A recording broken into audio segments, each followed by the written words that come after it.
Welcome everybody to March's Nature Diary. We're going to be painting an Etruscan shrew. We're just going to have a look at some information about the shrew just quickly, because I find it's quite a fascinating creature, really. So just to let you know about the name, it can be known as an Etruscan shrew or a pygmy white-toothed shrew, which is a bit of a mouthful. But when ecologists and environmentalists talk about animals, usually they use the name that's in Latin, which is the proper biological name, so that nobody gets confused about what it is. So the Latin name is Suncus etruscus, which sounds a bit like a Harry Potter spell, doesn't it? And I love the name in Maltese, which is Drudin Tageddu Motwil, which means the mouse with the long chin, like the chin is here. So I find that a better way to remember this animal. There's also another shrew, which is called the Sicilian shrew, and that only exists in Malta and in Sicily, strangely. So I don't know why it didn't end up in Malta. It's found in the Mediterranean region and also in other countries that are in near Asia or within Asia, or between Europe and Asia rather. So we're quite lucky to have this animal in Malta, because it's not found in the whole world, basically. And did you know that it's the smallest non-flying mammal in the world? Some people call it the smallest mammal, but there's a flying a bat always flies, but there's a type of bat that is a bit smaller, but it's almost the smallest mammal in the whole world. And this picture is really good because it shows it next to a euro 5 cents. It's that tiny, it's 4 centimeters long, it's so small. But then it does have, look at its ears, they're really big ears. That's it probably has big ears so that it can hear the things that it feeds on. Its habitat, so the places where it lives under logs, under stones, in both open countryside without that many trees, but it also lives in places where there are a lot of trees. And it's also nocturnal, so a lot of mammals are nocturnal, which means they come out at night. And it also, when it's cold weather, it becomes inactive, it doesn't hibernate. So some animals can hibernate, they kind of go to sleep for the winter, but it goes into what they call is a torpor, which means it drops its body temperature and it doesn't eat as much. It kind of becomes a bit inactive. It feeds, that's the habitat one. It feeds on insects, which means it's an insectivore. So that's a picture of it munching on, I'm not sure if that's a cricket or something, or maybe I don't think it's a grasshopper because it doesn't have wings. And it has lots and lots of whiskers. So that's quite important to think about when we're painting it. And it uses its whiskers to find where its prey is, so to feel where the insects are so it can catch them. They need to eat every 2 hours. Imagine eating every 2 hours, and it eats twice its body weight in one day. So it's eating a lot and still stays so small. They only live for between 1 and 1.5 years, so it's quite a short life. But they reproduce a lot, so this is the way nature does things a lot of the time. It kind of compromises on some things, so they have a short life, but then they have lots and lots of babies. And that's one of the reasons I decided to paint this month, is because in March is when they tend to start getting pregnant. So in about another month's time, they should be having their babies, and they can have up to 10 litters a year. So litter is how a group of babies that they have, basically, which are between 2 and 5 of them. So the most common threats to shrews are humans, which is the same for most animals, unfortunately. Things that can threaten them are it's losing their habitat, so buildings being built, roads being built, agriculture, so fields can take over their habitat, unless it's farming that's quite friendly to farm life, to wildlife, sorry. So we can think about these things and try and make it a better place for wildlife and be more wildlife friendly. And just to remind you, so Nature Trust has a wildlife rescue service. So if you ever find a wild animal, it has to be a wild animal, not domestic, like a shrew. If you're ever lucky to come across one, then you can call the wildlife rescue team, and their number is really easy to remember. So it's 5 9s, and then it's like an SOS at the end. So 999 99505. And that's all, basically. And I know, so you want to ask a question, but so I thought this was really nice at the end, just to show you how somebody else has drawn the Etruscan shrew. So that's just different ideas, and it's nice that they drew a paper clip in there just to show actually how small it is. So let me stop sharing. That's really good that you're taking the information on board and learning about Malta's wildlife, basically. Okay, let's get started then. I'll pin. I think that should work. Yeah, no, oops.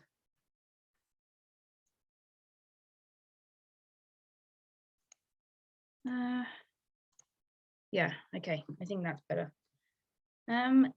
Hopefully it's not too dark. So obviously, as usual, we need blank paper. And I'll try and make it dark enough to. Oh yeah, and if some of you want to have the picture, let me just send it in the chat.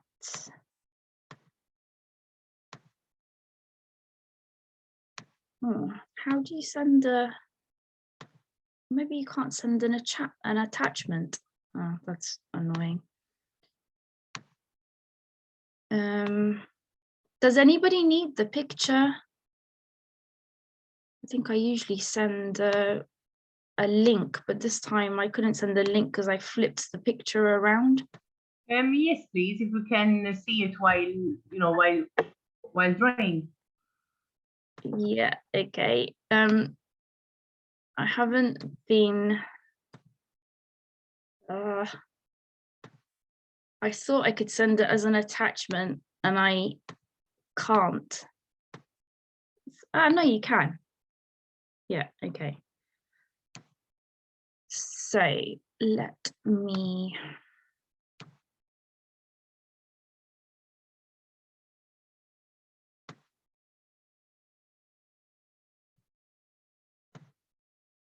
Need to find it now.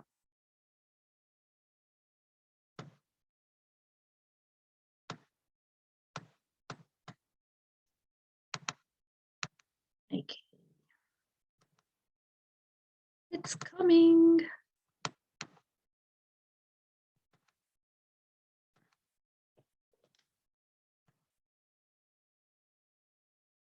So what I did was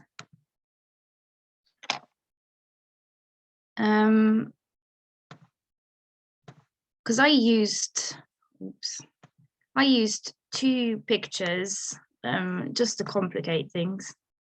So I liked the way the shrew in the first picture was posed, basically, but then I preferred the color on the second one. So I'm using the first one to do the drawing from.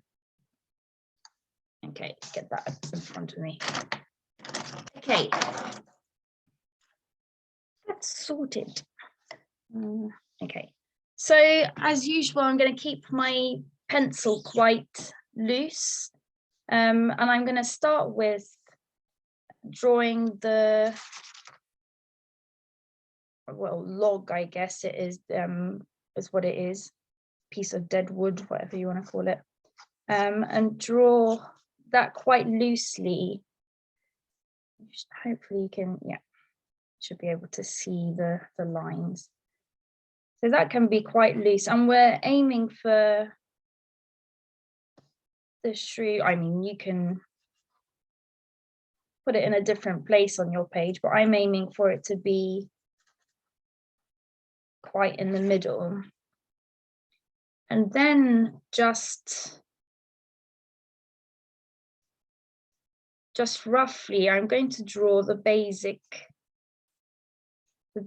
shape. So it's quite good to draw the piece of wood first, so that you know you have something to place it on, basically. And the basic shape is, I need to think what it is, a bit like a pebble, I suppose. And then the head,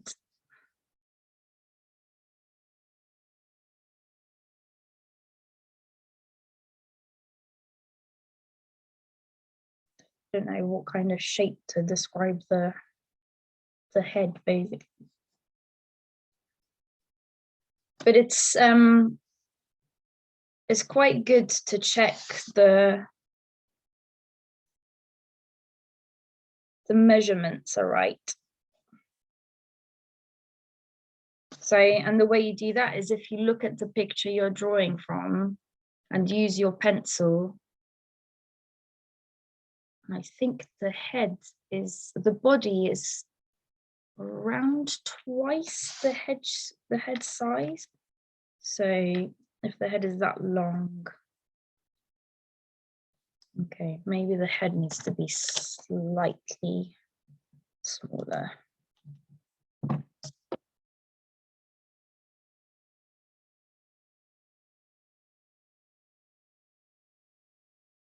find it quite hard to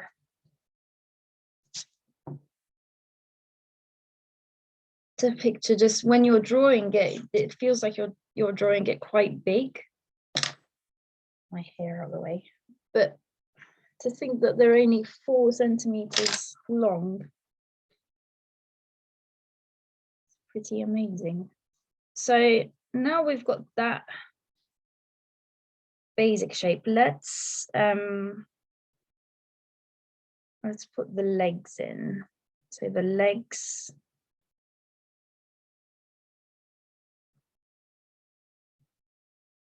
go in here, so it needs these kind of paws.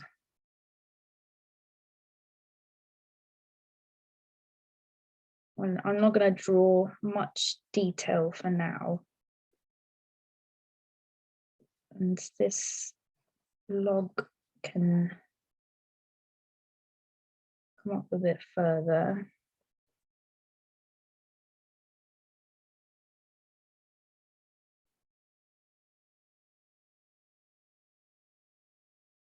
That we can leave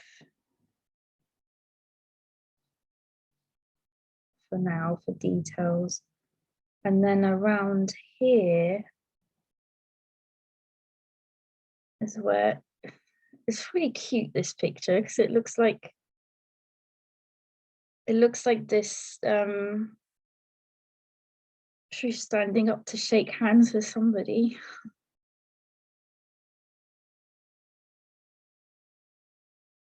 And there were a few pictures that I came across of Shrew standing on things as if, you know, looking up to see, to look at where things were, I suppose, or looking for food maybe.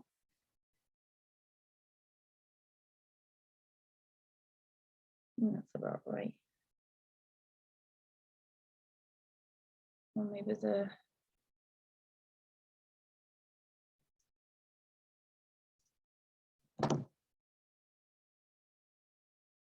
yeah, that sometimes you sort of have to make a look at the picture, keep looking and seeing if you think it looks right.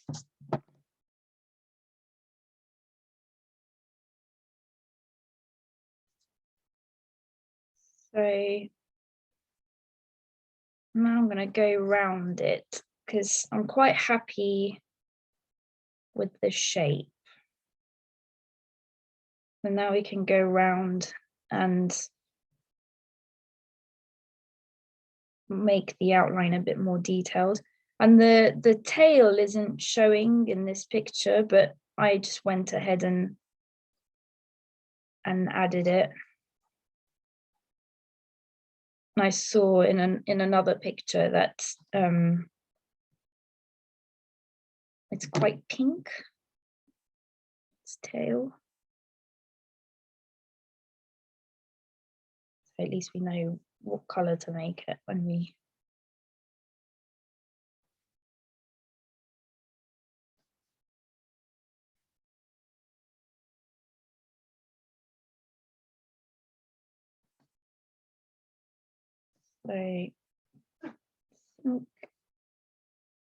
maybe let's make it slightly longer. I think I read that the tail is around 2 centimeters. I think.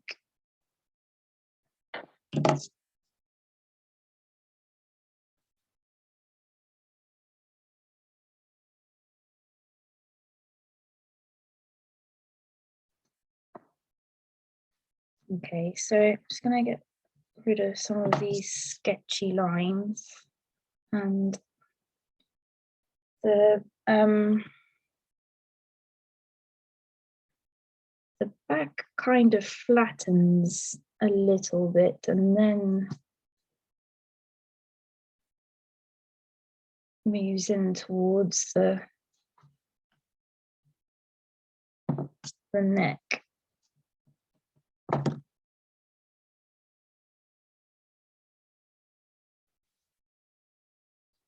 And it looks, the head looks very funny at the moment. Let's draw the belly, which hangs, it's up and then you can see a part hanging down, which makes sense when you look at mammals. This kind of body shape makes sense.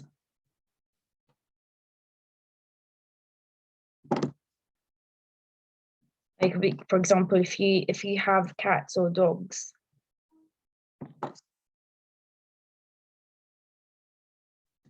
or just watch animals when you're out.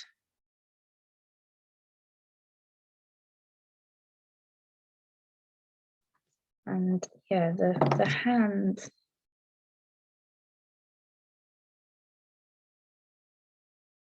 is from the other side, so we can't see it on this side.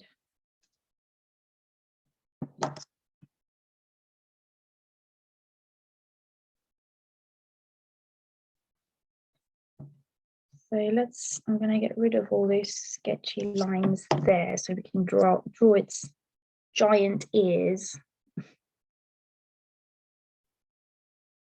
And they're quite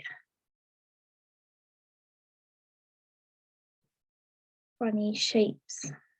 so large compared to its body, but maybe not. They're kind of hanging back a little bit.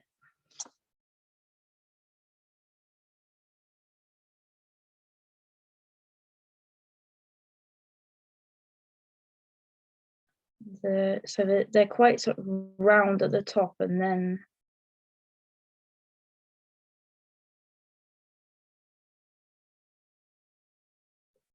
have a bit of a straight line further down.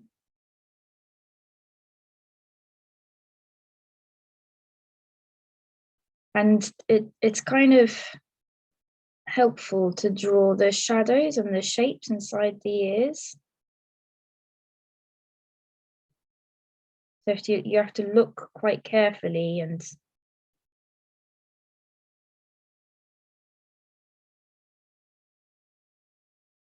although we don't need masses of detail, but just, and I know the picture, I don't know, in some ways it's quite good, and then it's not very sharply focused, that's for sure. But some artists say it's better not to have such a sharply focused picture when you're painting, because then it, I don't know, I think it allows you to put your own mark on it. Okay, so quite happy with the shape of the rest of the head. So something I didn't notice before was we could make it come out a bit at the top.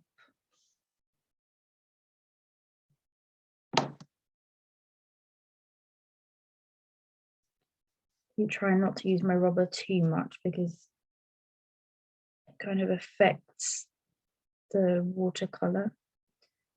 Now let's try and get the nose. It'd be nice to get it a bit rounder than I did on the last one. I keep thinking of the characters that these animals could potentially have. I watched Beatrix Potter, is it called Miss Potter, on Netflix, and it's really lovely film. So that's about the author, obviously, Beatrix Potter, who draws all these animals. She gives them stories. They're really good books to read as well. So let's draw the eye. A little bit of trouble with the eye before as well, because I wasn't quite sure about the shape, but I'm going to give it a little bit sort of an eyebrow, I guess. I'm going to make it a bit rounder this time. They do have very small eyes, so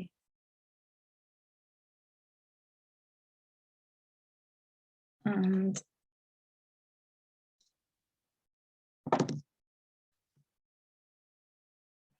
we'll possibly lose this line later, which happened to me in the last painting, but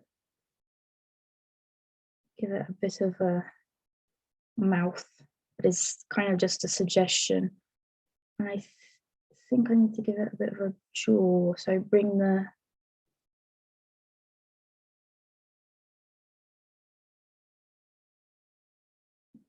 cheekbone down a bit.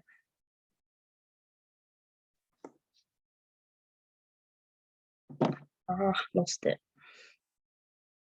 It's the problem with rubbers, they're a bit too big.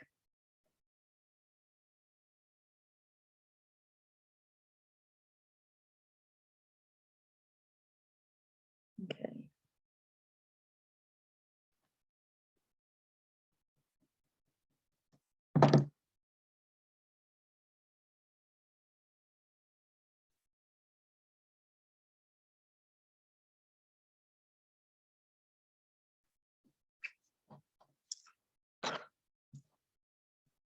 rub the sketchy lines out here.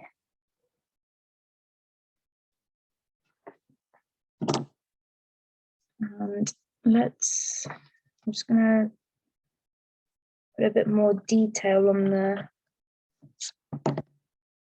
paws.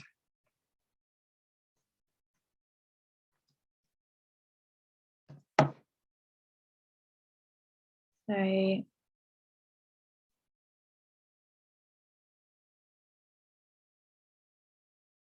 it's almost just giving the suggestion, well, not suggestion, I guess. It's a bit hard to see the full claws on, not claws, the toes. Although you can see their claws a bit. So they need claws, obviously, to climb things. And they have 5 toes.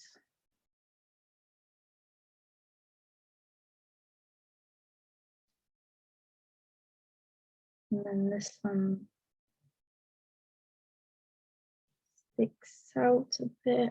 And then there's another one, which I guess is a bit like our thumb, possibly a bit shorter.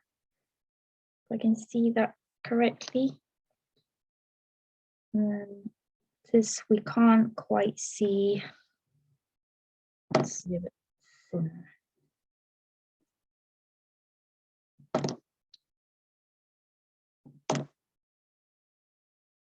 Sometimes you need to check the angles of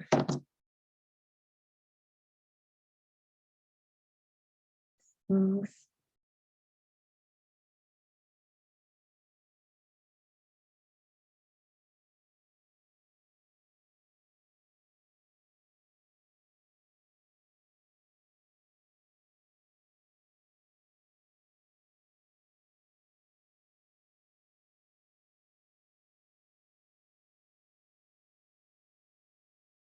You can just give a suggestion of the rest of the toes. And then this hand, I think, might need to come out slightly. And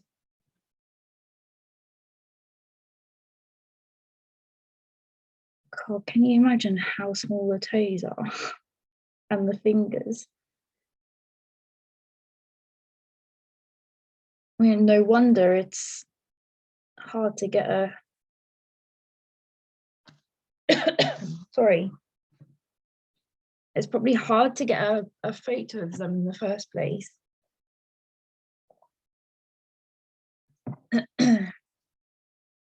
It's also probably really hard to get a photo close up because they're just so tiny. And let's just give, oh, this is, it's so hard sometimes to do these delicate bits. But I'm looking at my last painting and I like I like the effect of the paint a bit more. So I think what I might do is just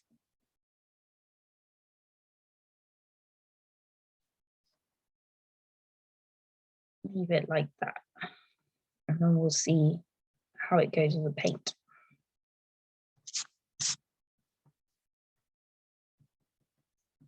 Okay, so let's get painting. I might make this less. I feel like I'm using my rubber a lot today. Make it a bit less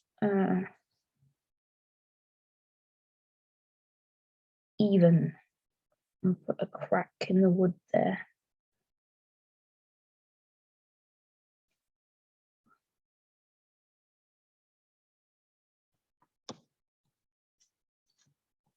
But you don't need to fuss too much about about the wood. Okay, so I'm gonna take, I think I used a medium-sized brush. And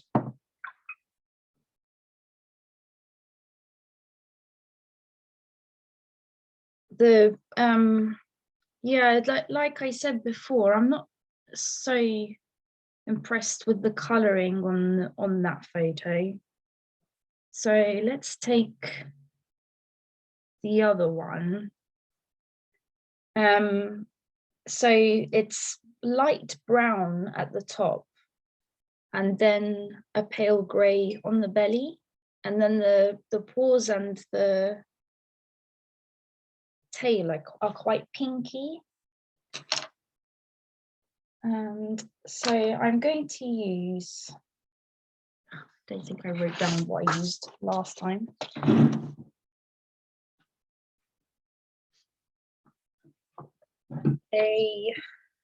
So the burnt umber, which is a kind of reddish kind of brown.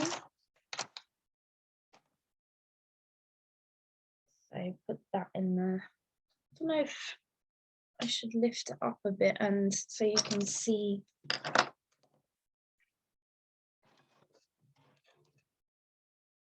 It's my gigantic palette. It's made of ceramic, so that's why it's quite heavy.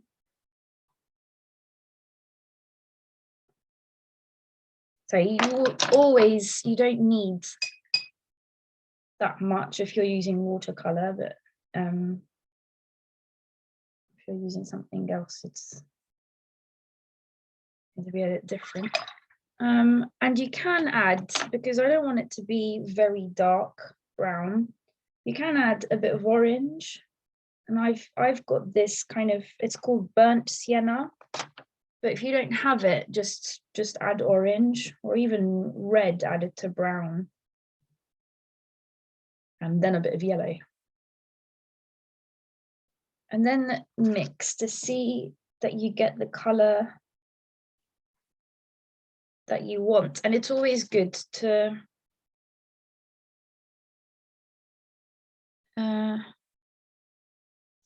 just seen the chat. I think the painting's pinned now, isn't it? I think so. It's good to have a piece of rough paper nearby just to test the color. I'm gonna make it a bit more orangey.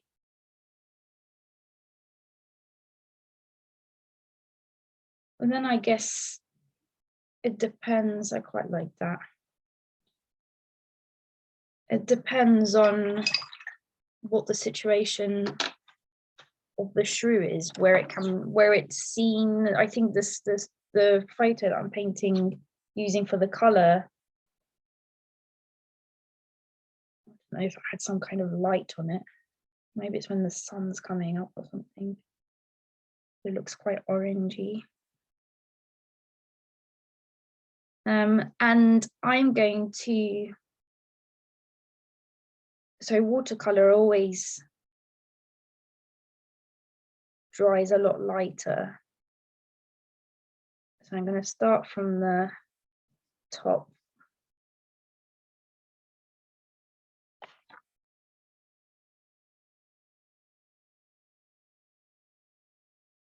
And I've just added, I haven't added any more color, I've just added water.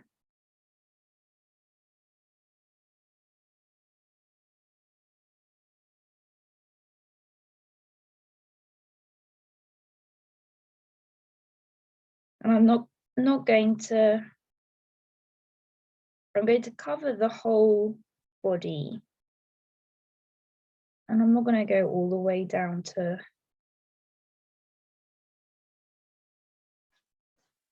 the toes, because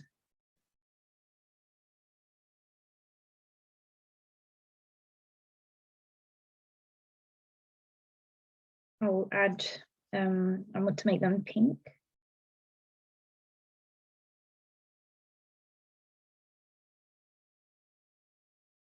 And I'm going to leave the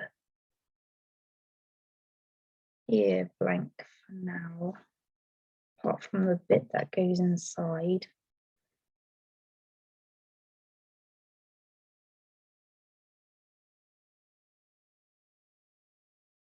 I think the Sicilian shrew, I didn't have time to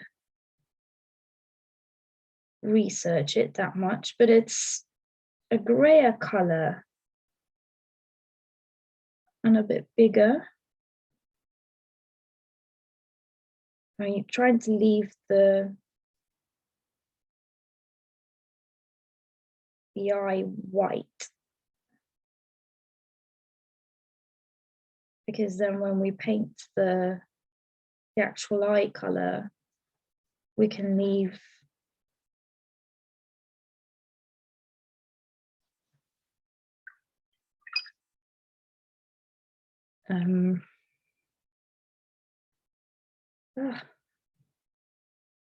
we can leave a spot of white there. Now I'm going to take some reds, just some that I've got in the palette. So this is cadmium red. I don't know why my throat feels funny.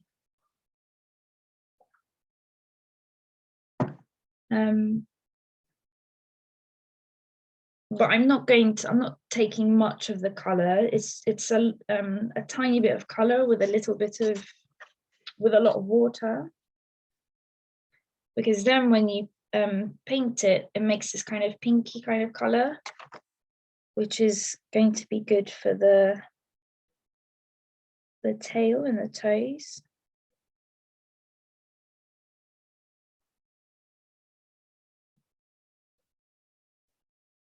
And if you do go outside the line, well, it doesn't matter anyway, but yeah, we're going to paint the log a darker color, so you don't have to worry. And then you can blend the tail into the rest of the body.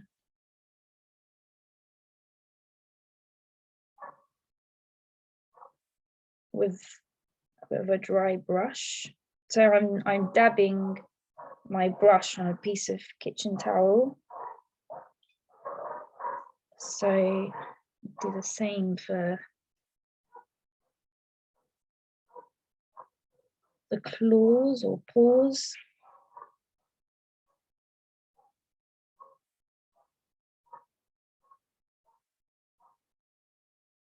And you can use a smaller brush. This one's been quite good actually. It's quite good to look after your brushes because then they keep their point. So I haven't needed to change this one yet to a smaller one.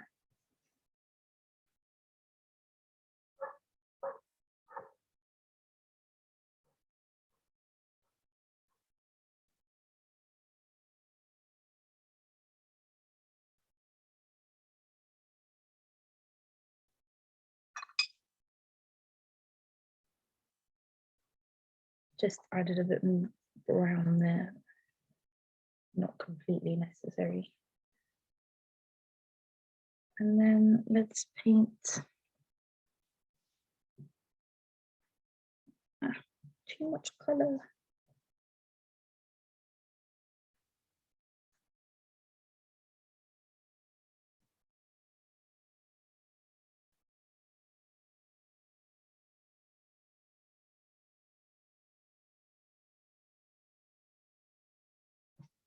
And then I guess the other one should be in shadow, really. Well, I'm gonna paint it pink anyway.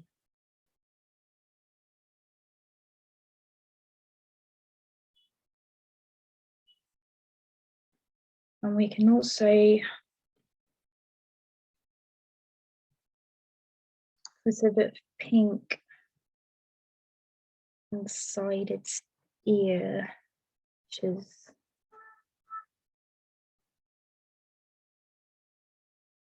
that shape there.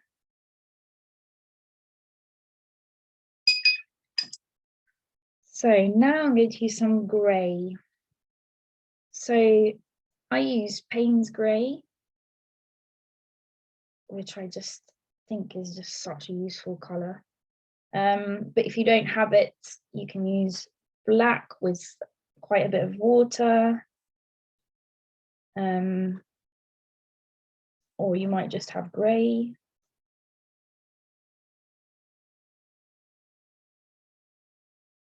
So you can test the color. I think that's about right.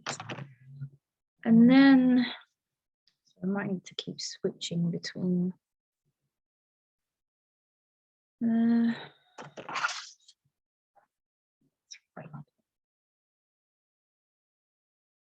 We can paint the belly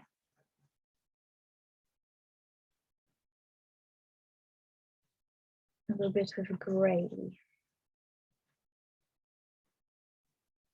I just realised that I should have come in.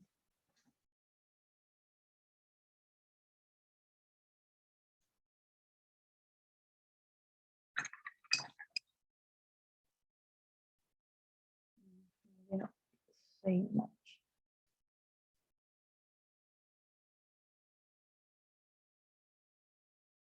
But I quite like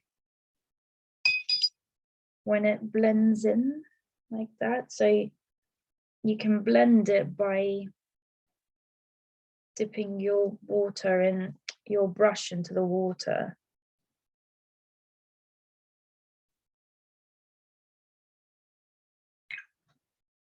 And then dabbing it on the kitchen towel. Or you can use cloth. Different things work for different people.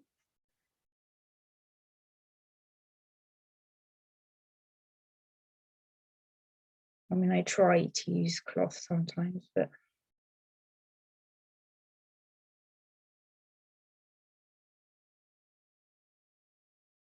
I think, yeah, that's better. Or maybe we put a bit of grey here.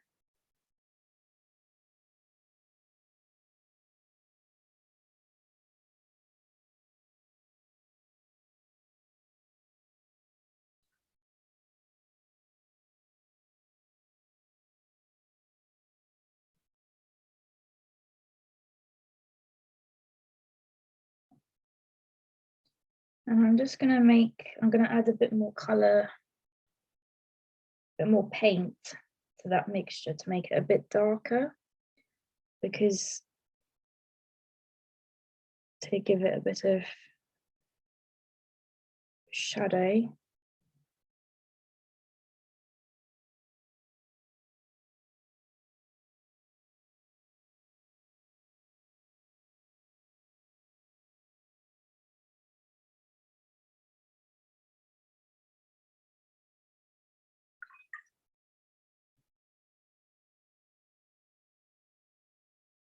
Blend it a little bit here. And of course, if you want to do things differently, which I'm sure some of you are, and all of our pictures are going to turn out completely different, so don't worry about it.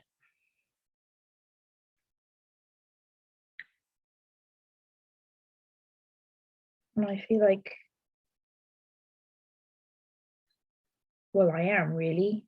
I'm experimenting too, though.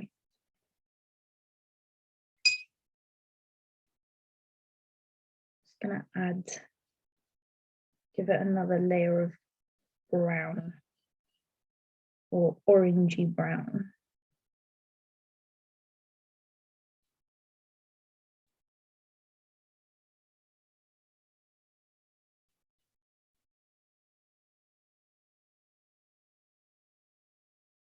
And it's funny, even my pictures, so the one I did as a practice, this one's completely different now.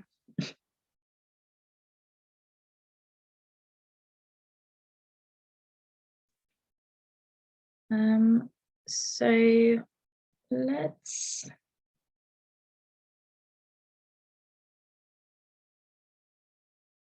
I'm going to, what's a bit confusing is that the lighting is a bit different on this one, but I'm going to give it grey.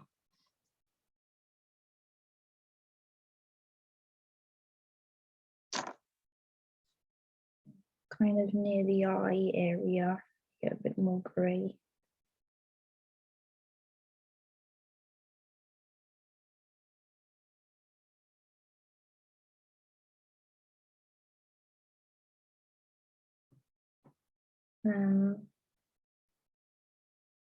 But also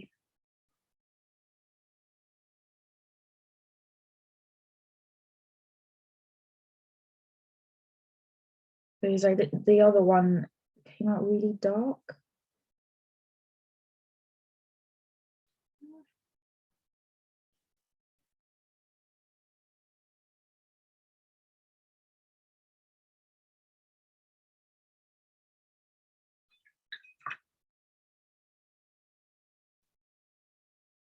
And let's see some grey. I think we can give him a bit of a pink nose as well. Or her.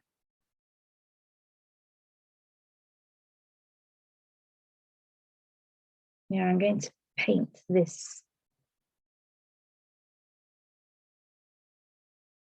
for quite dark.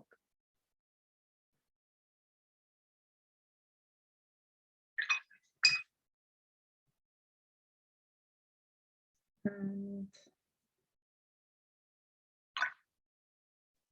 let's paint grey for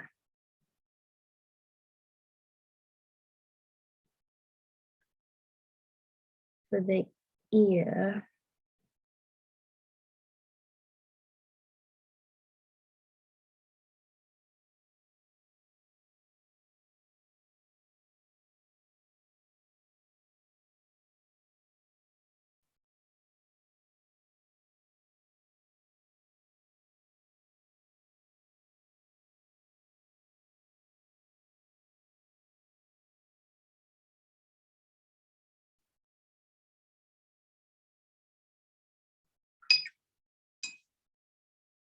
And what I'm going to do is I just added, because it was going to be a bit too dark.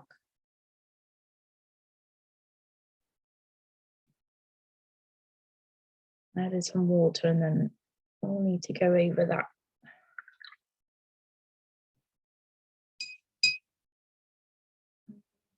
Just going to paint a little bit of pink for the nose, but I don't think it can stay too pink. I might add a bit of grey actually already, just to, yeah. I don't want it to look like Rudolph. And let's take a bit of a smaller brush now. And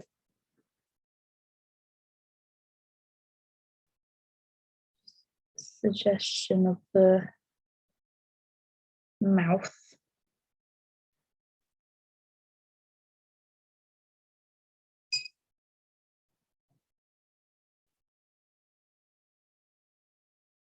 And the line around the top of the eye.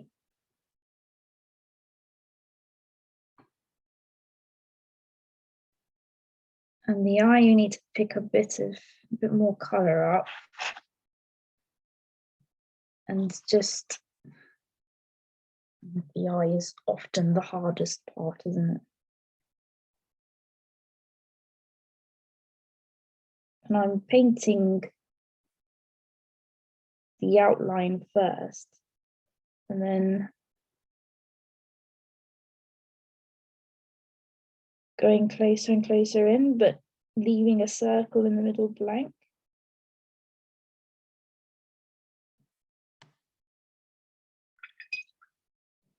I think that's okay. Should have done that.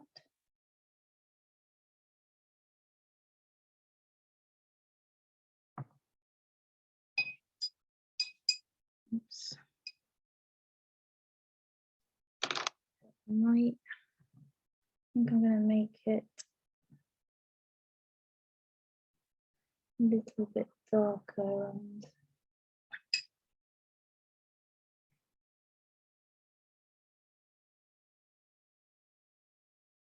yeah.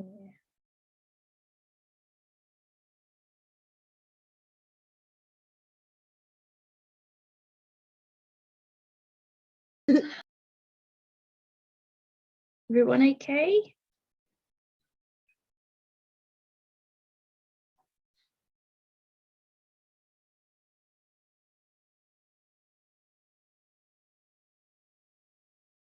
You don't have to be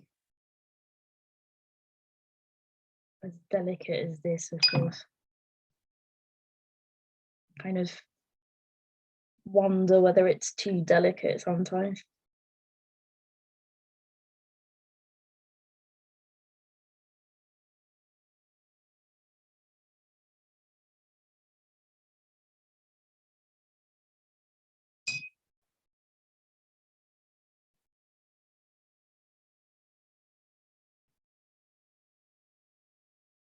And hopefully with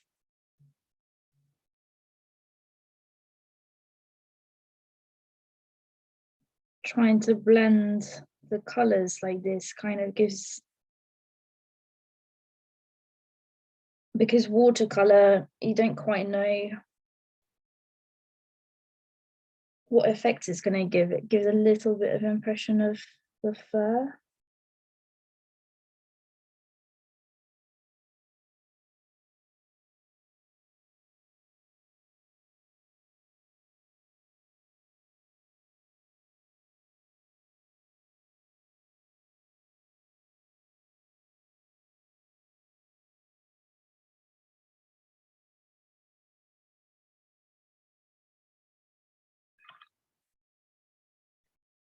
And let's going to make it a bit darker inside the ear. But you can kind of sketch a few lines in the ear to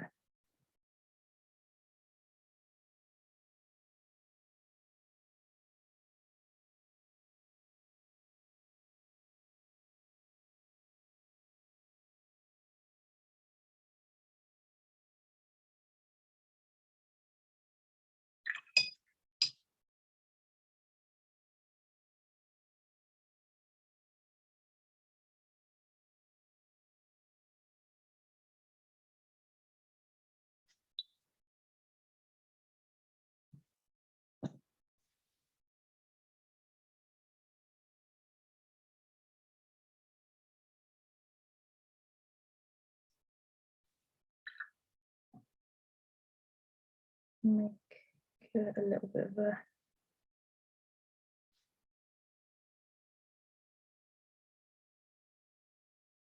darken these.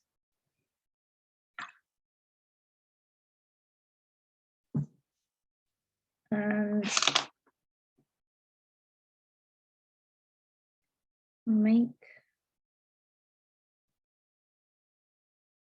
paint the claws in.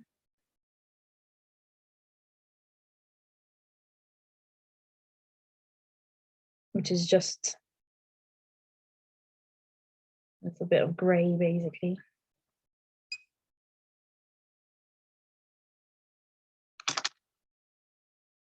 And I quite like on the other one, it'd be good to give a little bit of an impression of fur. So the way I did this was to just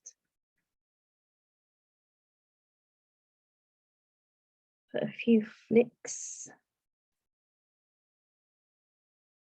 Remember the tip of the paintbrush along the top of the back.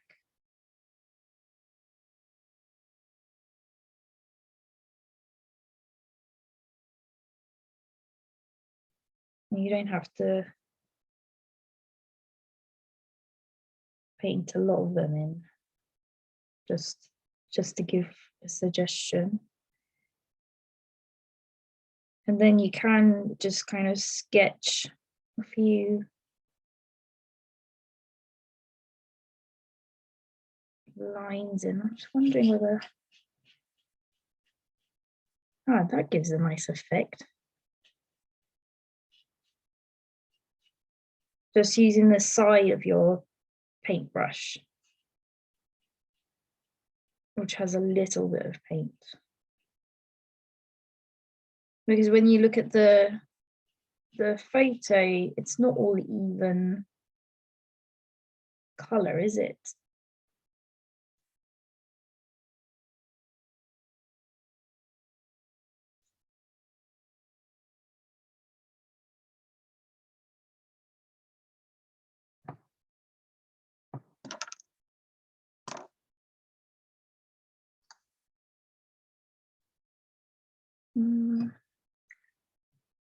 I think I made it.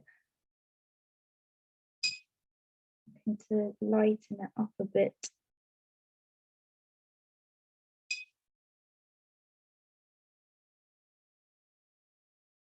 At the top.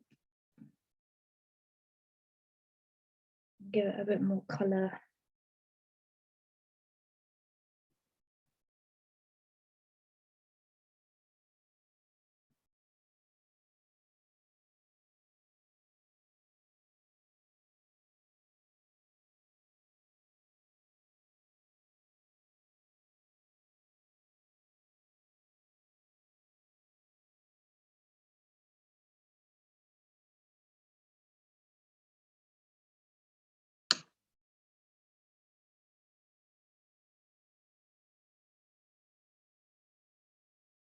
And I left animals also have this a lot, this kind of lighter ring around their eye, but you have to wait. If you haven't left it, it's fine, don't worry, but you can always paint darker around the edges, or you can use a clean brush. It has to be really clean water. And then just pick up some of the paint.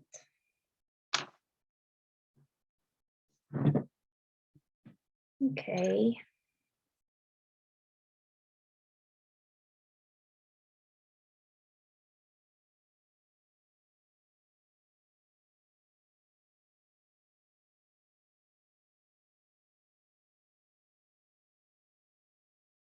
Probably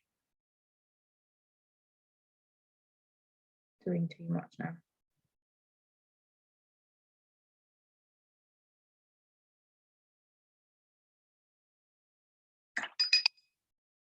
So let's paint the log just quickly. And I did that with just a bit of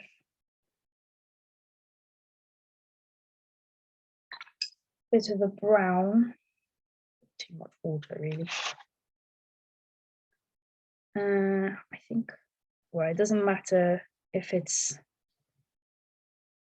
actually you kind of want it to be uneven in color, really.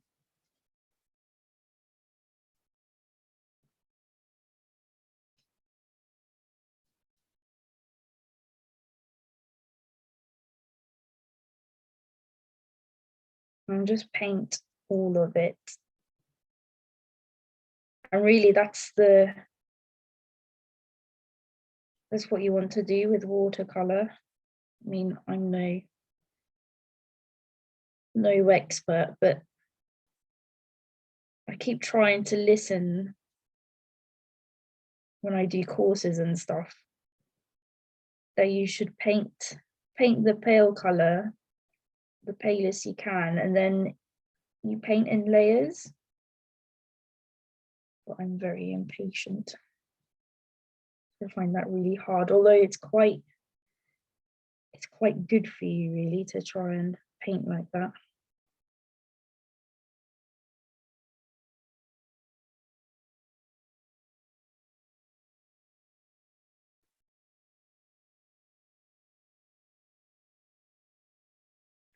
But then I guess everyone's different. Some people just want to chuck it all on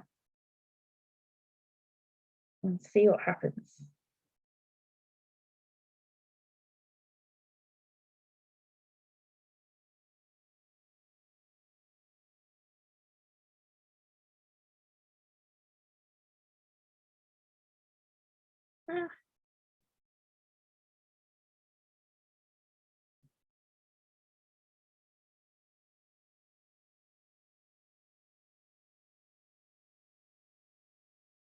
Yeah, and what I've been forgetting is we can paint the month, the letters of of March. Basically, we can write March at the top of the page. And last year, for those of you that did Nature Diary, we did a whole year, which was really good fun. And some of you created these amazing nature calendars.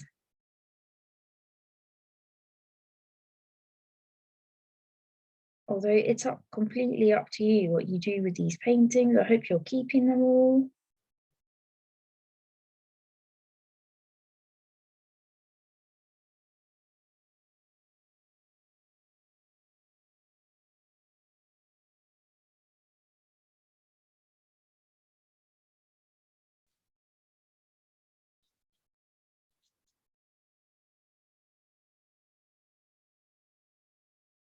Okay, so, and then I'm just going to take the grey, and maybe it's mixed up with a bit of brown, and do what I was doing earlier with the side of the brush.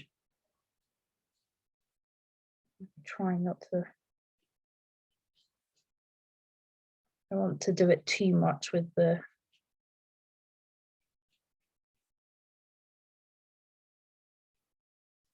all brushes.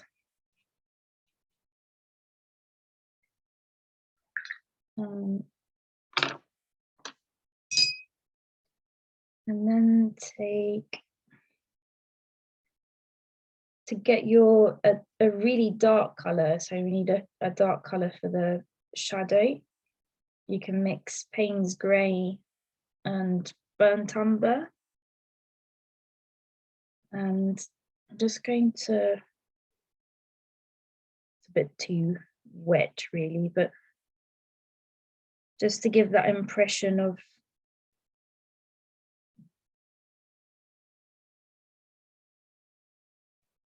the gaps in between the log that it's standing on. And that's, this part's basically all in shadow, so.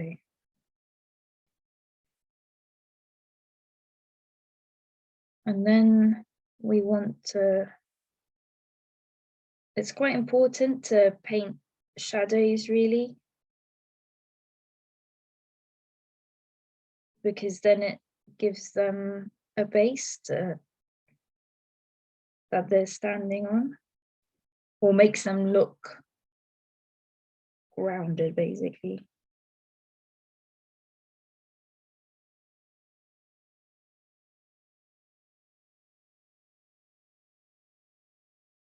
So then you have to kind of imagine where their shadow is. Probably should have used a thinner brush for this.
It's right in front of me.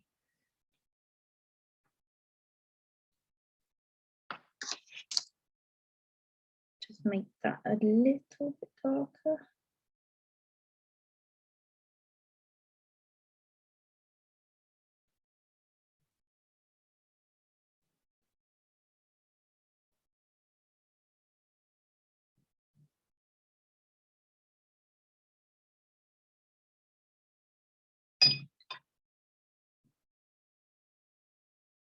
There, I think.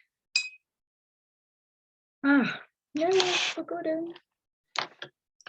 So, to take a very, very small brush, and I'm kind of putting it on the side. I almost forgot all important whiskers. Otherwise, it wouldn't find its food. And just carefully going to paint. Move this around so I've got some more space. So you almost don't want to touch the page. Wow, it's a long one. Let's.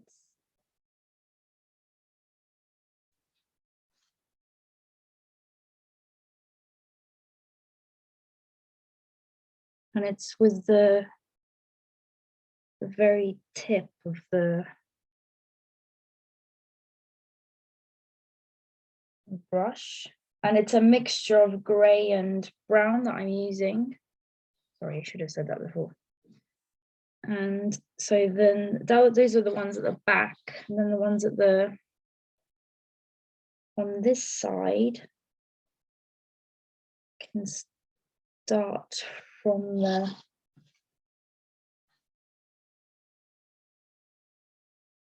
I don't know what you call it, snout, I suppose.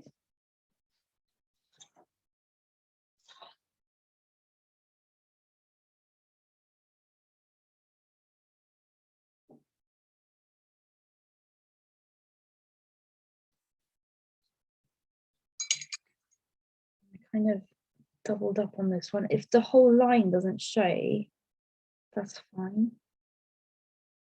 And if you make mistakes in watercolor, if you can call it a mistake, just dab it with clear water. There, I think that's pretty much done. Whoops. Just changed it by accident. Okay, let me, oh, actually, I almost forgot one thing, which I keep forgetting actually. Let's write the name. So,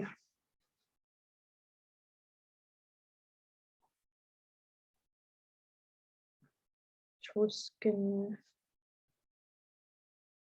So you can do this with a pen or with a or with your pencil. And so the biological name, you can write it in English and Maltese or just one or the other. I'm writing the biological name in Latin so that I remember these things.